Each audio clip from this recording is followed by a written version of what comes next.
Ce jeudi 26 janvier, Manon a été évincée de N'oubliez pas les paroles. Après 48 victoires, la maestro de l'émission de France 2 a cédé son titre et son micro d'argent. Une grande déception pour la candidate qui battait tous les records. Si est-il la fin pour Manon?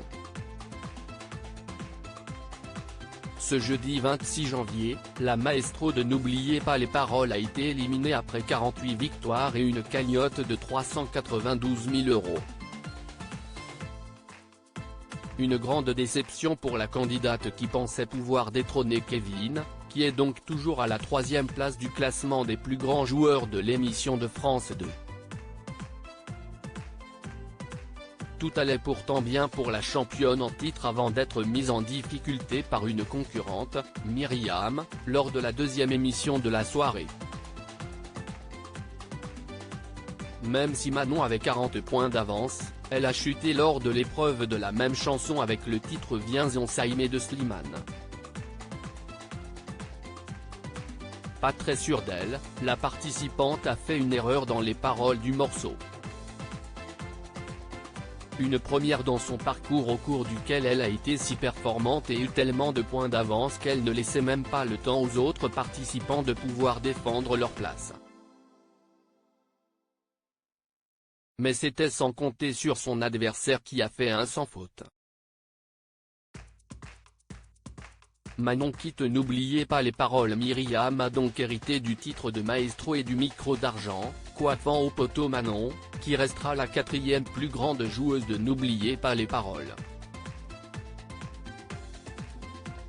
Si est en larmes et dans les bras de Nagui que Manon a fini son parcours dans le programme alors qu'elle est arrivée dans la compétition le 27 décembre dernier.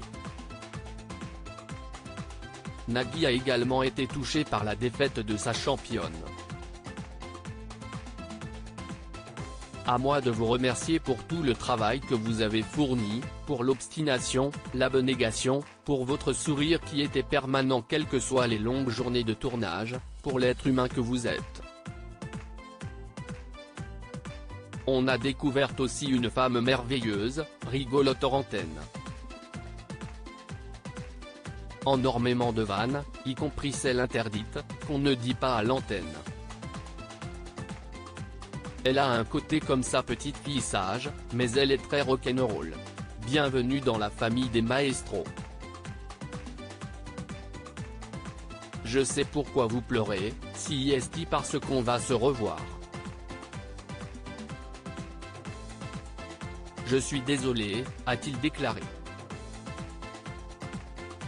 Remise de ses émotions, Manon a expliqué sa défaite à Télé Loisirs. J'étais assez fatiguée, a-t-elle confié. Je commençais à me sentir assez stressée et je savais que je n'avais pas le droit de me tromper face à une candidate qui avait très bien révisé. Je me suis trompée de phrase, j'ai dit la 2e au lieu de la première. J'ai tout de suite senti qu'elle avait révisé et qu'elle croyait en elle. J'étais déçu de moi-même car je connais la chanson par cœur. Dès qu'elle a commencé à chanter, j'ai commencé à regarder le plateau pour m'imprégner de tout. Je sentais que c'était la fin. Pas totalement puisque Manon sera de retour lors des Masters.